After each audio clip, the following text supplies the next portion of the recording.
오늘은 여러분들과 함께 디모데후서 3장 15절부터 17절까지 말씀으로 하나님 말씀의 능력이라고 하는 제목으로 우리가 하나님 말씀을 듣기를 원합니다.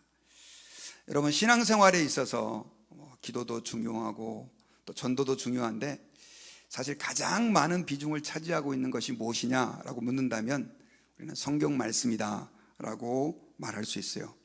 왜냐하면 우리가 예배가 우리 삶에서 제일 중요하다고 하는데 그 예배에 있어서 거의 절반 이상의 시간을 우리는 다 하나님의 말씀을 듣는 일에 쓰고 있기 때문에 그렇습니다. 단지 예배 시간에 시간을 많이 차지한다고 해서 성경이 중요한 게 아니라 사실은 성경은 우리가 알고 있는 것보다 훨씬 더 놀라운 능력과 파워를 가지고 있고요, 또 하나님께서 하나님의 뜻을 그 말씀을 통해서 이루어가고 있기 때문에 그렇습니다. 그런데 오늘날 우리가 살고 있는 세상은 이 하나님의 말씀에 대한 무게감이 또 중요하게 생각하는 마음들이 점점 더 약해지고 있어요. 왜냐하면 홍수 중에 여러분 마실 물이 없다고 하는 것처럼 유튜브라든가 미디어를 통해서 너무 하나님의 말씀이 많이 쏟아지다 보니까 사람들이 그 말씀이 중요하다라고 하는 생각들을 잘 하지 못하게 됐고, 또 말씀에 대한 사모함이 성도들의 삶 속에서 점점 더 희석되어 가고 약해져 가고 있기 때문에 그렇습니다. 저는 여러분들이 오늘 본문의 말씀을 중심으로 하나님의 말씀의 능력이 얼마만큼 위대하고 강력한지 다시 한번 생각하는 가운데, 세대 자체가 말씀의 가치를 인정해 가고 있지 않은 이 세대에서 하나님의 말씀을 사모함, 또 말씀이 얼마만큼 소중한지를 깨닫는 그런 은혜가 있으시기를 주의 이름으로 축원합니다. 자, 그렇다고 한다면 먼저 우리가 한번 하나님의 말씀이 얼마나 강력한 힘과 능력이 있는지를 여러분들과 함께 성경을 중심으로 한번 살펴보기를 원합니다. 자, 하나님의 말씀은 엄청난 파워와 힘을 가지고 있습니다. 특별히 하나님의 말씀은요, 무에서 유를 있게 하는 창조의 능력이었습니다. 우리 창세기 1장 3절을 보면요, 자, 우리 같이 한번 읽어보십시다. 시작. 하나님이 이르시되 빛이 있으라 하시니 빛이 있었고. 자, 이 말씀은 아마 교회를 한번 다녀본 사람들은 다 알고 있는 말씀입니다. 하나님이 말씀하시되, 옛날 성경에는 가라사대 빛이 있어라 하니까 흑암의 세상에, 아무것도 없는 세상에 빛이 생겨나게 됩니다. 여기서의 빛은 햇빛은 아닙니다. 하나님의 영광의 빛이다라고 우리는 이렇게 이해하시면 될 것 같아요. 그런데 이 빛이 창조되고, 그 다음에 또 6절에 보면은요, 하나님이 하늘을 창조하시고, 9절에 보면 땅과 바다를, 11절에서는 풀과 채소를, 14절에서는 해달별을, 20절에서는 바다 생물과 하늘 나는 새를, 그리고 24절에서는요 모든 가축과 땅의 짐승을 창조하는데, 자, 하나님께서 어떤 방법으로 이 모든 만물을 창조해 가시죠? 하나님이 말씀하셨을 때, 하나님이 이르시되, 하나님이 말씀하시니까 무에서 유가 생겨나고 온 천지 만물이 태동하는 그런 역사가 있었던 것을 우리는 기억해야 됩니다. 특별히 여러분, 하나님이 말씀하셨다라고 하는 이 말씀은 굉장히 중요한 의미가 있어요. 하나님께서 자신의 의지를 우리가 생각하는 그런 말은 아닐 겁니다. 그러나 하나님의 그 의지를 밖으로 표현했을 때 이것이 말이 되어서 그 말씀이 떨어지자마자 온 천지 만물이 생겨났다라고 우리는 이 성경을 받아들일 수 있는 거예요. 이것은 무슨 의미냐면, 하나님의 말씀은 엄청난 능력이 있어서 무에서 유를 있게 하고 혼돈 속에서 질서를 존재하게 했다라고 하는 것입니다. 특별히 여러분, 하나님의 본체이시고 성자 하나님이신 예수 그리스도께서 이 땅에 오셨을 때 예수님은 이 하나님의 말씀을 아주 구체적으로 우리에게 더 분명하게 보여주셨어요. 여러 가지 많은 예가 있지만, 특별히 여러분 그 사건 아시죠? 제자들이 배를 타고 갈릴리 바다를 건널 때 풍랑이 일어나가지고 빠져 죽게 생겼습니다. 그때 예수님께서는 벌떡 일어나셔가지고 그 바람이 있는 풍랑을 향해서 뭐라고 말씀하셨죠? 잠잠해라, silent 이렇게 얘기하니까 그 휘몰아치던 태풍이 갑자기 잠잠해졌어요. 할렐루야. 뭐 때문입니까? 예수 그리스도께서 내뱉으신, 선포하신 말씀 때문인 거죠. 그리고 여러분, 나사로가 죽어서 4일이 되어서 성경에 보니까 썩어서 냄새나고 있었습니다. 그 죽은 나사로를 향해서 예수님이 말씀을 선포하십니다. 나사로야, 나오너라. 죽어서 썩어가고 있는 그 나사로가 예수 그리스도의 말씀에 반응하기 시작합니다. 그에게 생명이 회복되고 그 죽었던 나사로가 다시 살아나서 무덤 밖으로 걸어 나오는 역사가 예수 그리스도께서 말씀하실 때 일어났습니다. 여러분, 제가 이 예를 다 들려고 하면 오늘 집에 못 가실 거예요. 성경에는 하나님의 말씀이 선포되어지는 곳에 엄청난 능력의 역사가 일어났던 것을 수없이 많이 기록하고 있습니다. 특별히 여러분, 예수님의 별명이 뭔지 아십니까? 예수님에게는요, 요한복음에 독특한 별명이 하나 있습니다. 그 별명이 뭐냐면 로고스라고 하는 별명이 붙어져 있어요. 여러분들은 좀 생소한 말일지 모르겠는데요, 요한복음 1장 1절에 보면 태초에 말씀이 계시니라, 이 말씀이 하나님과 함께 계셨으니 이 말씀은 곧 하나님이시라 라고 기록된 말씀이에요. 이 말씀은 사실 굉장히 혼돈스러운 말씀이지만 여기서의 이 태초에 말씀이 계시다라고 하는 이 말씀은 원문을 보면, 헬라 원문을 보면 로고스라고 하는 단어가 사용됐어요. 근데 여러분, 이 로고스라고 하는 단어가 무슨 뜻이냐? 2000년 전에 그 그리스 철학, 헬라 철학에서는요, 세상을 움직여가는 이성적인 원리, 좀 어렵죠? 세상을 움직여가는 어떤 힘, 이게 이제 로고스인데, 이 세상에 2000년 전에 예수님이 마리아의 몸으로 태어나시기 그 이전에 존재했던 그 예수님, 성자 하나님, 그분을 사도 요한은 뭐라고 표현을 했냐면 로고스라고 하는 단어를 가지고 와서 설명을 한 거예요. 근데 지금 우리가 들어도 어렵잖아요. 그런데 이 어려운 로고스를 영어 성경과 한글 성경에서는 뭘로 번역을 했냐면요, 말씀이라고 하는 단어로 번역을 한 거예요. 자, 특별히 로고스를 말씀으로 번역을 해서 사람들은 하나님이 무슨 말한 것, 그냥 이렇게 오해하는 분들이 계시지만 사실 태초에 말씀이 계시니라라고 하는 이 말씀이라고 하는 단어는 단지 하나님이 말한 것만을 의미하지 않고 창세 때부터, 세상을 창조할 때부터 계셨던 성자 하나님, 그 예수님을 의미하는 거예요. 그런데 여기서 이런 질문 한번 해볼 수 있어요. 왜 그 예수님을 말씀이라고 번역했느냐? 영어로는 word라고 되어 있거든요. 그 이유는요, 아까 말씀드렸던 것처럼 사실은 예수님은 하나님 아버지의 말이 아닙니다. 그러나 예수님이 이런 말씀을 하셨어요. 나를 본 자는 누구를 봤다? 아버지를 봤다. 그러니까 예수님은 본체 대신, 본질 대신 하나님을 우리에게 보여주시는 가장 확실한 성자 하나님이시기 때문에, 제가 조금 복잡한 내용이어서 여러분들에게 단순하게 설명해 드리기가 쉽지 않지만 이 말은 쉽게 말하면 이런 겁니다. 예수님은 하나님의 말씀과 같은 사역을 하신 거예요. 실제로 예수님이 이 땅에 오셔서 하나님의 말씀을 전하셨고 하나님의 뜻을 이 땅 가운데서 삶으로 표현해 주셨기 때문에, 그래서 예수님을 특별히 로고스, 그분을 말씀이다 라고 표현했던 거예요. 그러니까 여러분, 우리가 하나님의 말씀이다라고 생각했을 때 이것은 너무너무 중요한 거예요. 천지를 창조하셨고 죽은 자를 살리시는 그 능력을 가졌을 뿐 아니라 성자 예수님의 별명이 바로 말씀이시기 때문에 그런 것입니다.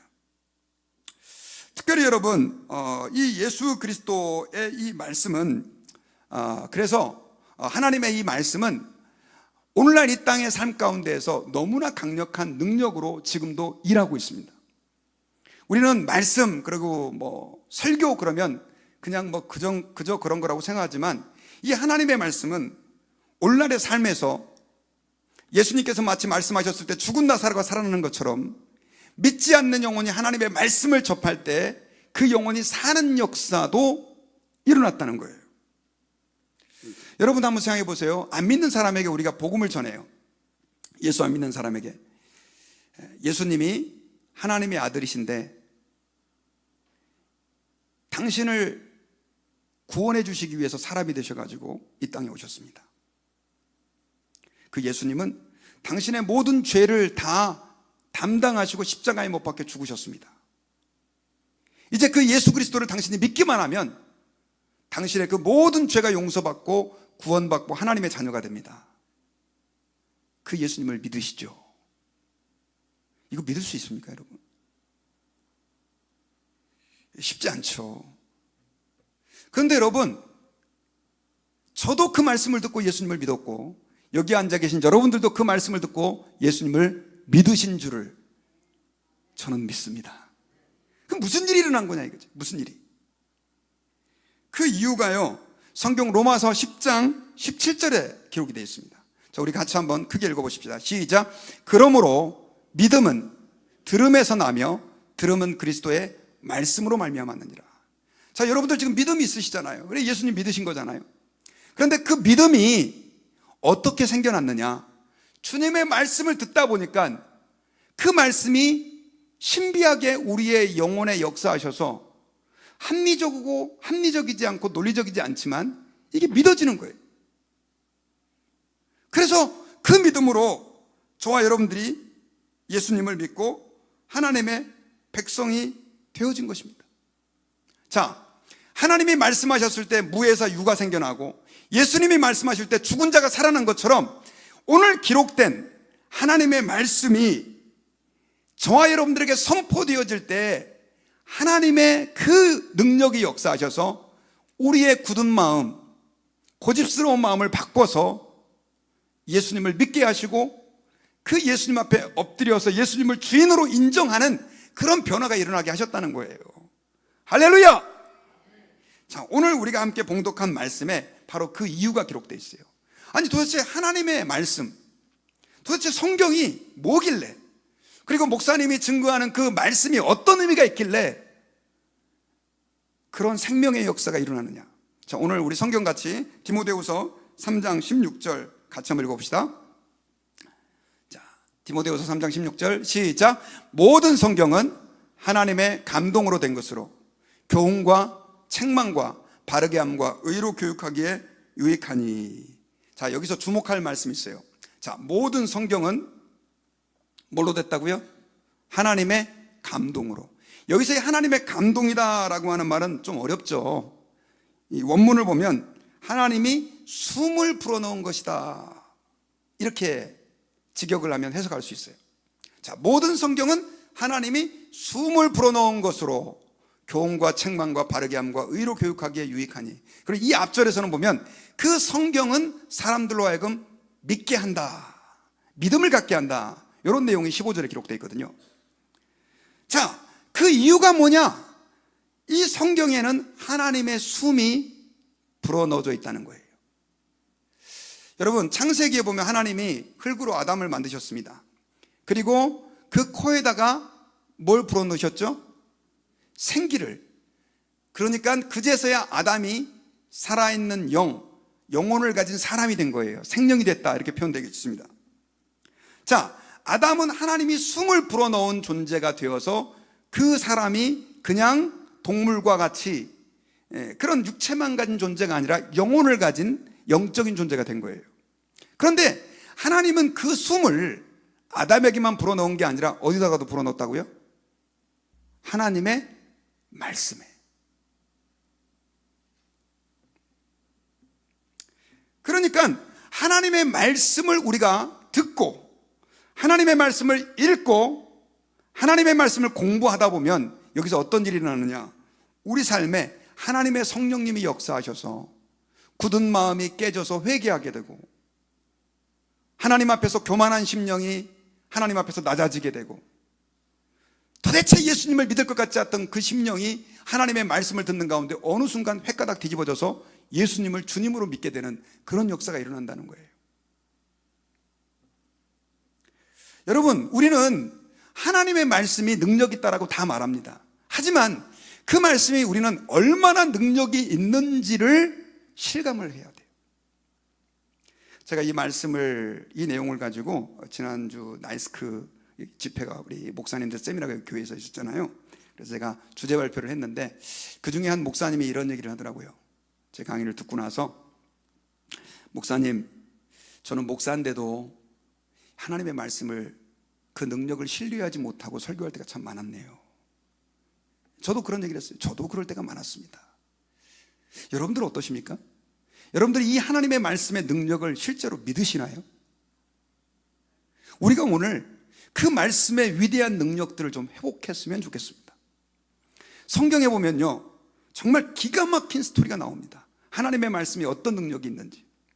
느헤미야서 8장에 나오는 내용인데요, 느헤미야가 이 페르시아의 술관원으로 잘 나가고 있다가 하나님의 부름을 받고 조국 이스라엘에 돌아와서 그 무너진 성벽을 52일 만에 정말 많은 반대와 위협에도 불구하고 다 완성을 했습니다. 그리고 그 완성된 성벽에 이제는 하나님 앞에서 축성식을 드리기 위해서 모든 이스라엘 백성들을 다 모았는데, 이 사람들이 몇 시부터 모였냐면 새벽 6시부터 모였습니다. 그때는 또 이스라엘의 신년 절기가 있는 절기였었어요.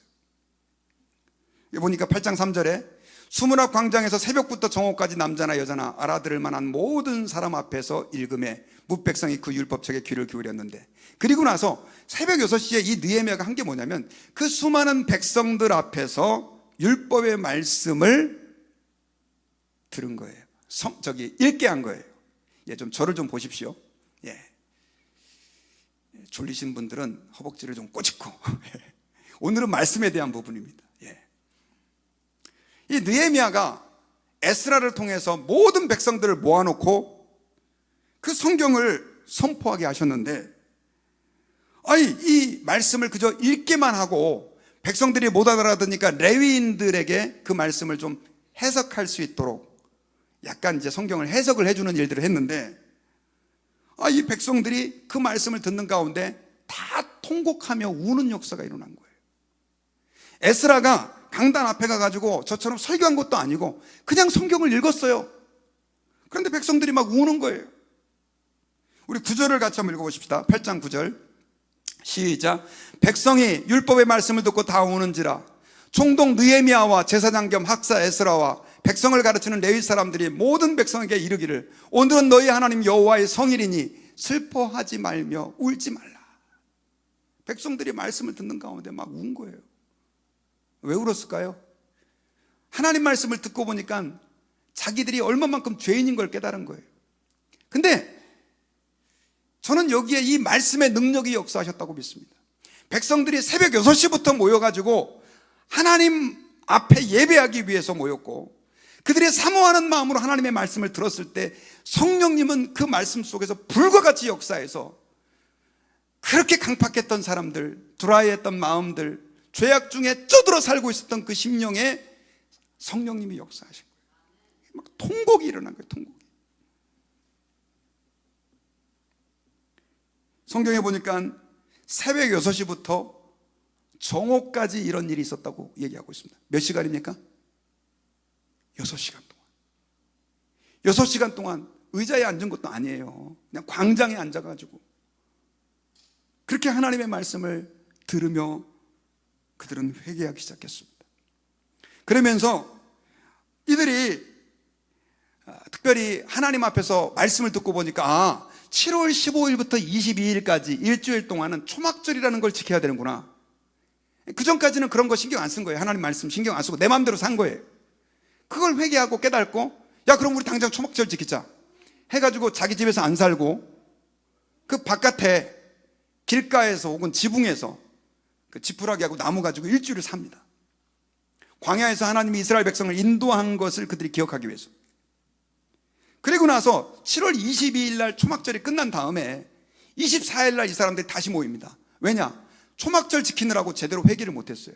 그래서 24일 날 온 백성들이 다 모여서 다시 새벽 6시부터 성경 말씀을 읽고 회개 기도를 하는데, 이 느헤미야서에 보니까 어떻게 기록되어 있냐면 오전 6시부터 9시까지는 하나님의 말씀 율법을 듣고 9시부터 12시까지는 자기 죄를 생각하는 대로 다 하나님께 고백하면서 회개한 거예요. 또 몇 시간 동안? 6시간 동안. 근데 여러분, 회개는 거기서 끝나지 않았습니다. 이들은 실제로 이 회개 이후에 엄청난 결단을 하게 돼요. 하나님께서는 이방인과 결혼하지 말아라, 다른 종교를 가지고 있었던 사람과 결혼하지 말라라고 말씀하셨는데 그들은 그렇게 안 했거든요. 백성의 지도자들도 뭐 예뻐 보이니까, 잘생겨 보이니까 그냥 거기 막 다른 이방인들과 막 결혼한 거예요. 말씀 다 어기고. 그래가지고 그 이방인들과 이혼하는 걸 결단을 해요. 하나님 말씀을 듣고. 여러분, 이게 가능한 얘기입니까? 제가 그 리스트를 좀 찾아보니까 이들은 이때 이방인과 이혼하는 걸 결단하고요, 안식일을 지키기로 결단하고, 해마다 성전에 드리는 그 세가 성전세를 3분의 1 정도 드려야 되는데 이걸 안 드리니까 성전이 뭐 제대로 관리가 안 되죠. 성전세를 바치는 걸 결단하고, 나무를 하나님의 전에 바치는 걸 결단하고, 그 다음에 모든 첫 번째 열매들, 또 마다들, 가축의 만물들을 하나님께 드려야 되는데 이걸 안 하고 있다가 하기로 결단합니다. 그리고 11조를 결단하기로 하고, 포로에서 느헤미야 시대에 돌아왔지만 사람들은 예루살렘에 살기를 꺼려했어요. 왜? 불편하니까. 그런데 이 회개 이후에 이스라엘 백성들의 지도자들이 예루살렘 성에서 살겠다, 우리 지도자들이 본을 보이겠다, 이런 변화와 결단의 역사가 일어났습니다. 할렐루야. 제가 여러분들에게 여쭤볼게요. 이렇게 변화시킨다는 게 사실 느헤미야 지도자의 힘으로 가능합니까? 느헤미야가 이렇게 성경을 읽어보면요, 본국에 갔다 돌아왔는데 백성들이 또 세상을 떠나가니까, 죄를 짓고 세상과 타협하니까 화가 나가지고 거기 있는 사람 머리털을 쥐어 뜯어버려요. 내 마음대로 안 돼요, 여러분요. 이렇게 백성들이 회심하고 변화를 결단하게 된 것은 순전히 에스라의 설교 때문도 아닙니다. 그는 성경을 그냥 읽었어요. 하나님 말씀의 능력인 거예요. 저는 여러분들에게 여쭤볼게요. 오늘날 하나님을 떠난 사람들이 어떻게 하나님에게 돌아올 수 있겠습니까? 하나님의 말씀이 그 영혼을 때려야 되는 거예요. 근데 오늘날 사람들이 성경을 사모하지 않아요. 관심이 없어요, 성경 말씀을 듣는데. 우리 교인들은 안 그렇지만. 여러분, 어떻게 잃어버린 영혼이 하나님께 돌아옵니까? 믿지 않는 영혼이 어떻게 예수 그리스도를 믿고 회심하고 주님께 돌아올 수 있겠어요? 죄송한데 목사 설교 잘한다고 되는 거 아니에요. 저는 하나님의 말씀의 능력이 다시 한번 우리 교회 외에서 불타올라야 된다고 믿습니다. 목사도 그걸 믿고 설교해야 되고, 여러분들도 증거되는 저 말씀이 심령을 깨뜨릴 수 있다고 하는 사실을 우리는 믿어야 되는 거예요.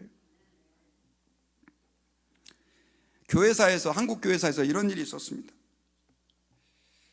우리나라는요, 아주 참 독특한 그 선교의 역사를 가지고 있습니다. 1885년에 아펜젤러와 언더우드 선교사님이 인천항에 최초로 공식적인 선교사로 왔습니다. 그 전에 알렌 선교사님도 있었지만 그분은 의사로 오셨어요. 그래서 공식적인 선교사로 인정하지 않습니다. 공식적인 선교사는 아펜젤러와 언더우드, 1885년인데 이 언더우드 선교사님이 장로교 선교사님이거든요. 아펜젤러 선교사님은 감리교 선교사님이고, 근데 이 언더우드 선교사님이 한국에 왔을 때 한국에는요, 놀라운 일이 있었어요. 뭐냐? 세례받기 위해서 기다리고 있는 사람이 수백 명이었어요. 그리고 이미 선교사가 도착했을 때 한국에는요, 신약 성경이 거의 한글로 다 번역이 끝났습니다. 조금 남아있었지만. 어떻게 이런 일이 일어났느냐? 그 두 가지 중요한 요인이 있었는데, 첫째는 토마스 선교사님입니다. 여러분, 토마스 선교사님이라고 하는 분이 제가 예전에 한번 설교 시간에 한번 얘기도 한 것 같아요.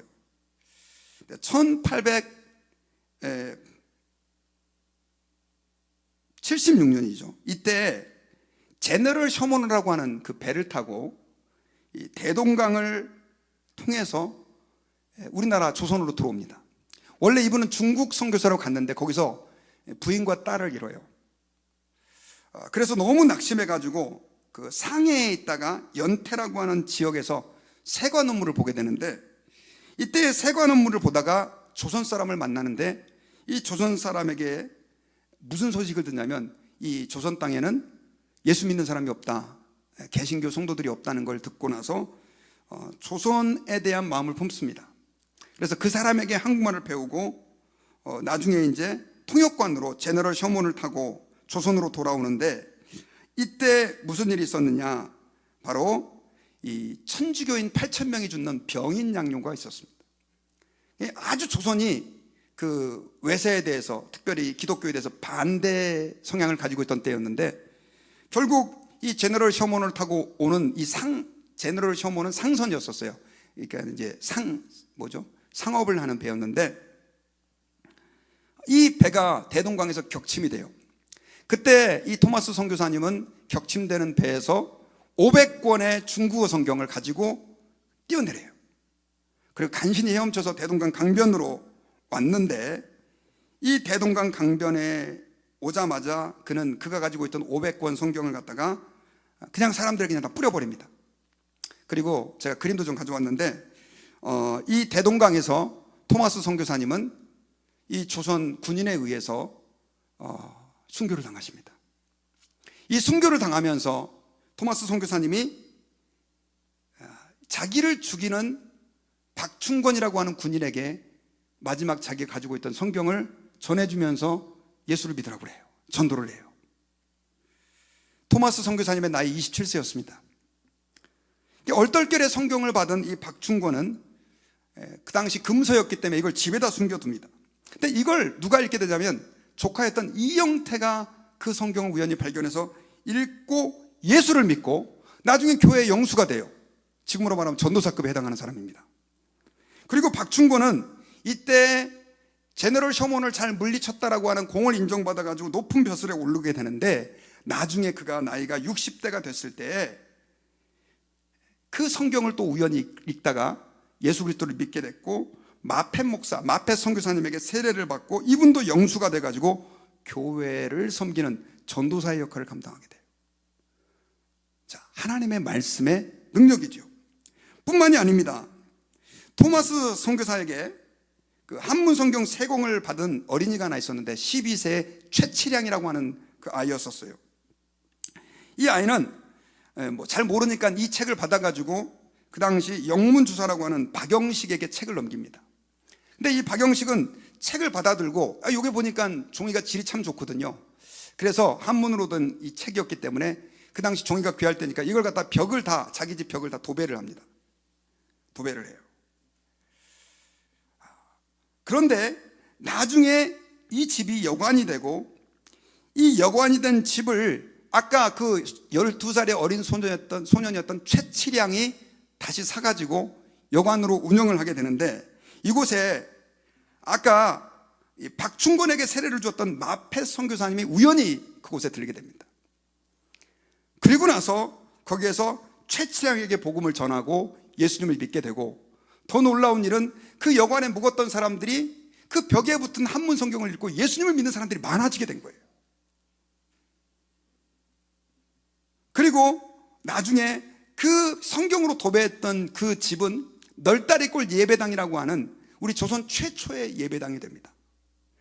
마펫 선교사님이 그걸 사가지고 예배당으로 하게 되고, 그 예배당에 누가 부임을 해오냐면 나중에 길선주 전도사님이 부임을 해와가지고 교회가 폭발적으로 부흥하고 1907년 대부흥운동이 이때 일어나요. 그래서 건물을 세우는데, 그 건물이 우리 한국 역사에 전무후무했던 부흥운동, 1907년 대부흥운동의 그 원산지였던 장대현 교회가 됩니다. 자, 여러분은 어떤 생각이 드시나요? 정말 놀랍죠? 마치 짜 맞춰도 힘들 그 놀라운 일들이 한국 역사에 있었고요. 그리고 또 어떤 일이 있었냐면요, 아까 제가 언더우드 선교사님이 들어오기 전에 그 한편 중국에서는 이런 일이 있었어요. 존 로스 선교사님이라고 하는 분이 스코틀랜드로부터 1872년도에 파송이 됐습니다. 중국으로 파송됐는데, 중국에 도착한 지 1년 만에 이분은 그 토마스 선교사님의 순교 소식을 듣습니다. 그래서 내가 조선의 복음을 증거해야 되겠다 하고 조선 사람을 만나려고 일부러 그 조선의 국경이었던 그 국경 지역 그쪽으로 이동을 합니다. 중국과 조선의 국경 지역인데 이동을 해가지고 거기에서 이응찬이라고 하는 조선 사람을 만나요. 그 사람을 만나가지고 그 이응찬에게 한글을 배웁니다. 조선에 선교를 하기 위해서. 그렇게 한글을 배우는 과정 가운데 복음을 전해서 이응찬이 예수님을 믿고 세례를 받아서 대한민국은 아니죠, 우리나라 역사에서 최초로 세례를 받은 사람이 돼요, 공식적으로. 그리고 이 이응찬과 함께 4명의 동료가 함께 다 세례를 받게 되는데, 이 사람들이 바로 어떤 역할을 하게 되냐면 존 로스 선교사님하고 제일 먼저 한 일이 성경을 번역하는 일을 해요. 그래서 이 누가복음, 아까 제가 보여줬죠, 그림 다시 한번 존 로스 선교사님 보여주세요. 이때 최초의 한글 성경으로 번역돼 가지고 나온 책이 바로 뭐냐면 예수 성교 누가복음 전서라고 하는 한글 성경이 나와요. 이 선교사가 한국에 공식적으로 오기도 전입니다. 그렇게 해서 이분들과 함께 계속해서 성경이 이제 누가복음, 요한복음, 로마서 이렇게 계속 번역이 되면서 나중에 중국에서만 번역되어 있던 성경이 한국으로 돌아오게 되는데, 어떻게 돌아오게 되냐면 아까 백홍준이라고 하는 그분, 나중에는 이분이 세문안교회, 지금 한국의 세문안교회라고 하는 그 교회의 최초의 장로님이 되거든요. 근데 이분이 그 존 로스 선교사님과 함께 번역한 성경을 한국으로, 조선으로 들여오려고 하는데 이게 안 되는 거예요. 그래가지고 이분이 어떤 꾀를 썼냐면 성경을 다 풉니다. 분해해요. 그러고 나서 종이를 똘똘 말아서 이걸로 뭘 만드느냐, 새끼줄을 만들어요. 새끼줄 아시죠? 새끼줄, 옛날에 지푸라고. 그래서 그 성경을 다 새끼줄로 꽈가지고 고서 있잖아요, 옛날 책을 이걸로 다 묶습니다. 그래가지고 이 성경을 의주로 들여오게 돼요. 이게 최초의 한글 성경이 한국 땅에 상륙하게 된 계기입니다, 이 백홍준에 의해서. 그리고 이 백홍준은 그 누가복음과 요한복음을 가지고 의주에서 성경을 퍼뜨리면서 전도를 하게 되는데 100명이나 되는 사람이 예수님을 믿게 돼요. 그리고 언더우드 선교사님이 왔다는 소식을 듣고, 선교사님, 우리 지금 세례 받으려고 하는 사람이 100명 기다리고 있습니다, 세례 주세요 해가지고 그 가운데 선별을 해서 30명에게 세례를 준 것이 언더우드 선교사님이 최초로 세례를 준 사건이에요. 우리 한번 할렐루야 해볼까요? 할렐루야. 자, 다른 선교사님들이 선교지에 가서 복음을 전하는 거 완전히 달라요. 우리 한국의 선교에 있어서는요, 하나님의 말씀이 굉장히 절대적인 그런 능력이었었어요. 성경을 주면서 전도를 했던 거예요. 그러니까 예수님을 믿는 사람들이 어설프게 뭐 빵 혹은 도움, 생필품 받아가지고 예수를 믿은 게 아니라 성경을 읽으면서 예수를 믿은 거예요. 예수님을 믿으면 죽을 수도 있는 상황에서 우리 한국의 초대교회 이 성도들은요, 성경을 읽으면서 예수 그리스도를 영접했고, 목사님도 없고 선교사님도 없는 곳에서 성경 하나 가지고 예수님을 믿고 하나님께 헌신을 했던 거예요. 여러분, 저는 저와 여러분들이 하나님의 말씀의 능력을 믿어야 된다고 믿습니다. 왜 우리가 성경을 읽어야 되느냐? 하나님의 말씀, 성경이 우리 가운데 선포되어지면 하나님은 우리를 변화시킵니다. 무에서 유를 창조하시고 죽은 자를 살렸던 말씀, 아무리 강팍하고 어려운 환경에 있다 할지라도 하나님의 말씀이 선포될 때 그 사람들이 하나님께로 돌아오는 역사가 있었다는 사실을 여러분들이 기억했으면 좋겠습니다. 그래서 여러분, 부탁입니다. 말씀을 사랑하십시오. 그리고 그 말씀을 여러분들이 전파하도록 힘을 기울여야 돼요. 여러분, 예수님께서는요, 기도응답의 조건도 바로 하나님의 말씀이 우리 안에 머물러야 된다라고 하는 것을 요한복음 15장 7절에서는 말씀하셨어요. 자, 우리 같이 한번 읽어볼까요? 시작. 너희가 내 안에 거하고 내 말이 너희 안에 거하면 무엇이든지 원하는 대로 구하라. 그리하면 이루리라. 자, 여기서 주목해야 될 것이 있어요. 너희가 내 안에 거하고 내 말이 너희 안에 거하면. 자, 뭐가 우리 안에 거하면? 내 말. 여기서의 내 말은 예수님 말씀이에요. 자, 너희가 예수님 안에 거하고 예수님의 말씀이 우리 안에 거하면 어떻게 해라? 무엇이든지 원하는 대로 구하라. 그러니 여러분, 우리 기독교의 복음은, 성경의 복음은 하나님의 말씀을 제쳐놓고는 더 이상 얘기할 수 없어요. 여러분, 우리 한국 역사에 보면요, 뭐 병자를 고쳤다, 또 뭐 봤다 들었다 해가지고 뭐 온갖 신비적인 그 일들 많이 했지만요, 다 그냥 왔다 사라지고 또 어떤 사람은 이단으로 흘러가지고 얼마나 이 세상에 많은 혼란을 던져줬습니까? 저는 여러분, 성경에 치유의 역사가 있다고 믿습니다. 하나님의 이적의 능력이 있다고 믿어요. 그런데 여러분, 말씀을 떠난 치유와 이적은요, 굉장히 위험합니다. 하나님의 말씀이 바르게 선포될 때 그곳에서 진정한 회복과 부흥과 복음의 역사가 일어나는 거예요.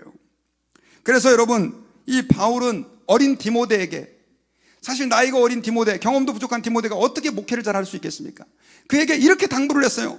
디모데후서 4장 1절에서 3절까지 같이 한번 읽어볼까요? 시작. 하나님 앞과 살아있는 자와 죽은 자를 심판하실 그리스도 예수 앞에서 그가 나타나실 것과 그의 나라를 두고 엄히 명하노니 너는 말씀을 전파하라. 때를 얻든지 못 얻든지 항상 힘쓰라. 범사의 오래 참음과 가르침으로 경책하며 경계하며 권하라. 때가 이르리니 사람이 바른 교훈을 받지 아니하며 귀가 가려워서 자기의 사욕을 따를 스승을 많이 두고 또 그 귀를 진리에서 돌이켜 허탄한 이야기를 따르리라. 지금 시대예요. 사욕을 따를 스승을 많이 둬요. 유 선생님, 무슨 말인지 모르시죠? 유튜브 선생님. 요즘 사람들이 성경 안 봅니다. 성경에 별로 관심이 없어요. 여러분, 우리가 왜 매일 새벽마다 기도만 하면 되지 목사님 말씀 꼭 해야 됩니까? 목사님, 뭐 예배 설교 한 5분만 하고 간단하게 끝내면 안 돼요? 이렇게 설교를 길게 해야 됩니까? 왜 모일 때마다 목사님도 힘드신데 설교 준비해가지고 그렇게 하십니까? 여러분, 이 주님의 말씀 때문입니다. 마지막 때의 사람들은 바른 교훈을 듣지 않아요. 자기의 욕망을 채우기 위하여 다른 스승을 많이 둡니다. 하나님 말씀에 관심이 없어요. 그래서 더 하나님의 말씀이 선포되어야만 하는 것입니다. 여러분, 저는 신명기서 8장 3절 말씀을 여러분들께 드리면서 오늘 말씀을 맺고자 합니다. 하나님께서 이스라엘 백성들을 이집트에서 끌어내어 광야에서 훈련을 시킬 때 매일매일 만나를 주셨어요. 근데 매일매일 하나님이 그들에게 만나를 먹이신 것은 굉장히 중요한 걸 가르쳐주기 위해서였어요. 그게 뭐였냐? 니들이 이 만나 음식을 먹어야 네 육이 사는 것처럼 하나님의 말씀을 먹어야 내 영혼이 산다라고 하는 것을 주님이 가르쳐주시기 위해서예요. 같이 한번 읽어볼까요? 시작. 너를 낮추시며 너를 줄이게 하시며 또 너도 알지 못하며 내 조상들도 알지 못하던 만나를 내게 먹이신 것은 사람이 떡으로만 사는 것이 아니오 여호와의 입에서 나오는 모든 말씀으로 사는 줄을 내가 알게 하려 하심이니라. 하나님의 호흡에 의해 피조되어진 우리 인간, 우리는 영적인 존재입니다. 밥만 먹는다고 되는 게 아니에요. 이 세상의 쾌락, 즐거움들 그냥 잠깐 왔다 갑니다. 우리 영혼의 진정한 만족과 기쁨은 어디 있느냐? 하나님이 숨을 불어넣으신 이 말씀을 듣는 데 있다는 사실을 저와 여러분들이 기억해야 합니다. 그래서 여러분, 예수님도 처음에는 기적을 많이 행했지만 나중에는 기적 안 행하셨어요. 말씀만 전하셨어요. 이스라엘 백성들에게 주님이 이 말씀을 통해 말씀하잖아요. 광야에서 너희들에게 만나를 먹이신 것은 사람이 떡으로만 사는 게 아니다. 여호와의 입에서 나오는 말씀으로 산다. 저는 저와 여러분들이 이 마음을 가지고 내가 살기 위해서 하나님의 말씀을 좀 붙들 수 있는 은혜가 있기를 바랍니다. 아무리 내가 이전에 많은 은혜를 받았고 은사를 체험했고 신앙생활에 열심히 했어도 지금 여러분들의 영혼을 강타하는 말씀이 없으면 죽은 거예요. 예전에 아무리 천하장사였으면 뭐합니까? 지금 내가 밥을 안 먹고 있으면 이 사람은 힘 못 써요. 여러분들께 부탁드립니다. 하나님 말씀을 사랑하십시오. 그리고 그 말씀의 능력을 믿으시기를 바랍니다. 그 말씀이 불신자를 개종시키고 그 말씀이 죽은 영혼을 살린다라고 하는 걸 믿고 교만한 영혼을 낮추게도 하시고 연약한 영혼을 강하게도 하신다라고 하는 사실을 믿고 그 말씀을 사모하고 그 말씀을 증거하기를 위해 애쓰는 우리 모든 성도가 되시기를 주의 이름으로 축원합니다. 기도하겠습니다.